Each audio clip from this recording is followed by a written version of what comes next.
वहीं इस खबर पर ज्यादा जानकारी के लिए हमारे साथ राजनीतिक विश्लेषक सुरेंद्र भाटिया जी जुड़ गए। सुरेंद्र जी, आपका बहुत बहुत स्वागत है न्यूज आवर पर। पहलगांव में जो आतंकी हमला हुआ उसके बाद में जो सरकार है वो एक्शन मोड में है। साथ ही आज गृह मंत्री अमित शाह ने सभी मुख्यमंत्रियों को आदेश दिए गए कि अपने अपने राज्यों में जो भी पाकिस्तानी है उनको बाहर निकाला जाए।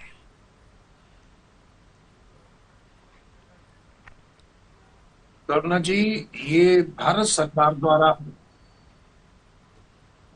जो कार्रवाई की जा रही है उसमें कुछ कार्रवाइयां और भी की गई हैं। आज एक आतंकवादी जो लोकल आतंकवादी था जी उसके घर को भी तबाह किया गया है जम्मू कश्मीर में। और अमित शाह जी शुरू से पहले दिन से जब से ये हमला हुआ है वो कश्मीर गए। उसके अतिरिक्त उन्होंने विपक्ष के नेताओं को ब्रीफ किया, उसके बाद सभी मुख्यमंत्रियों से बातचीत की और इसके अतिरिक्त रक्षा मंत्रालय द्वारा लगभग 2 दर्जन देशों के राजदूतों को बुलाकर दिल्ली में उनको भी ब्रीफ किया गया।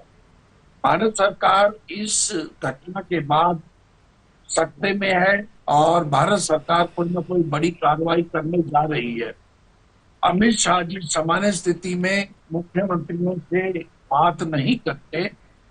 सभी मुख्यमंत्रियों को केवल बात नहीं कही गई होगी कि पाकिस्तान के नागरिकों की पहचान की जाए। इसके अतिरिक्त भी और निर्देश दिए गए होंगे, क्योंकि किसी भी स्थिति से निपटने के लिए, युद्ध जैसी स्थिति से निपटने के लिए जो कार्रवाइयां की जाती है उसकी सभी प्रकार की तैयारियां की जा रही हैं। आज यह भी सूचना है कि थल सेना अध्यक्ष जो है वो कश्मीर के दौरे पर हैं और एलओसी पर कल रात फायरिंग भी हुई है पाकिस्तान की ओर से और भारत ने उसका जवाब दिया है। ये मामला जो है भारत इसको इस ढंग से सर्जिकल स्ट्राइक व एयर स्ट्राइक पुलवामा और उरी के बाद की थी।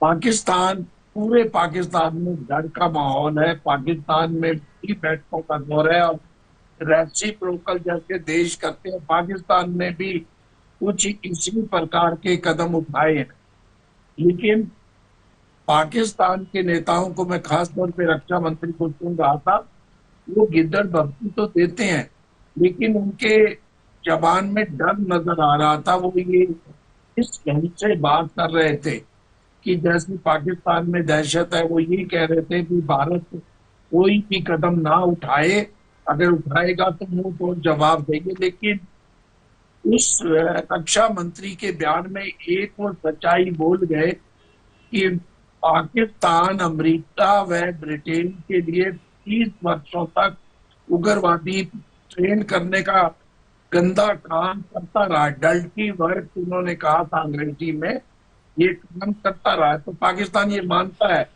चाहे वो यूएसए के लिए करे।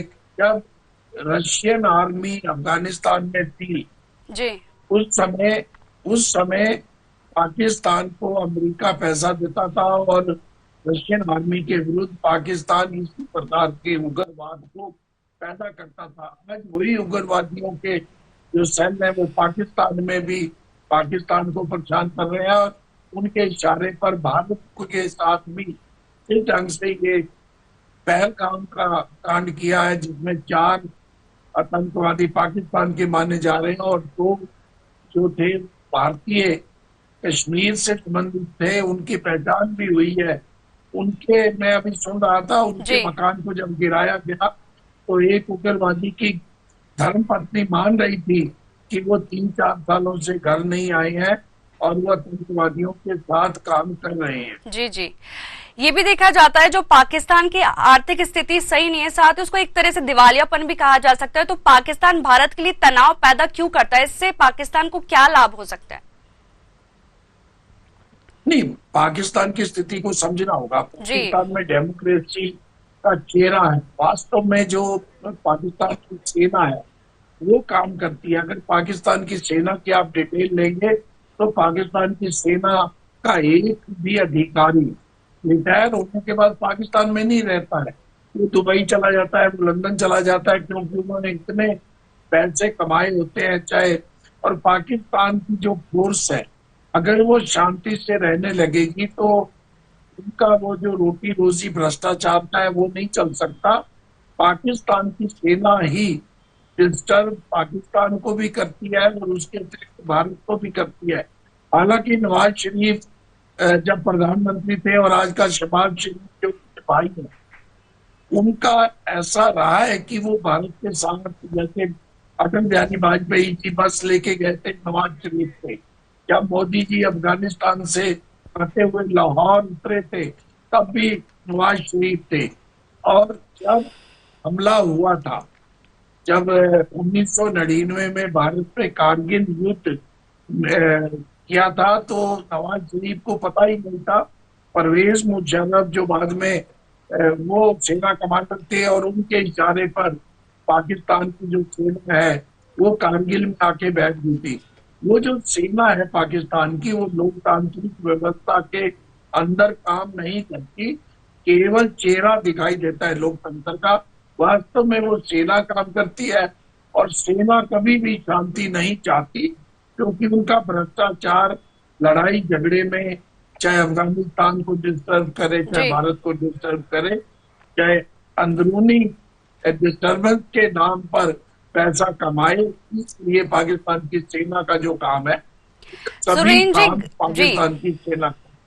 जी सुरेंद्र जी, घटना को 72 घंटे हो गए, अभी तक भी आतंकियों का कोई भी सुराग नहीं मिला है। यह भी कहा जाता है कि सरकार का ये सबसे बड़ा फेलियर है। नहीं, सरकार ने, देखो, सरकार ने ये माना है कि सिक्योरिटी की लैब्स थी वहां पे, उस पहलगाम के मैदान में जहाँ टूरिस्ट, हर टूरिस्ट जाना चाहता है, उसके आसपास कोई सिक्योरिटी नहीं थी। और देखो, जम्मू कश्मीर का जो अगर एरिया को देखोगे आप, जंगल है और एलओसी नजदीक है और वहां पे छुपने के बहुत स्थान है। भारतीय सेना और जम्मू कश्मीर की जो पुलिस है, आप देखेंगे कुछ दिनों में उनको ढूंढ डालेंगे।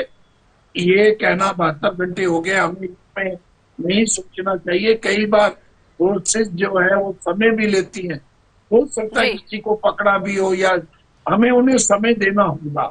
जी। और निश्चित रूप से भारत की जो सेना है उसमें इतनी काबिलियत है कि वो उन उग्रवादियों तक पहुंचेगी, जैसा कि मोदी जी कह रहे थे, और उनका इलाज पूर्ण रूप से इस प्रकार का करेंगे कि उग्रवादियों की पीढ़ियां याद रखें। जी, तमाम जानकारियों के लिए आपका बहुत बहुत शुक्रिया।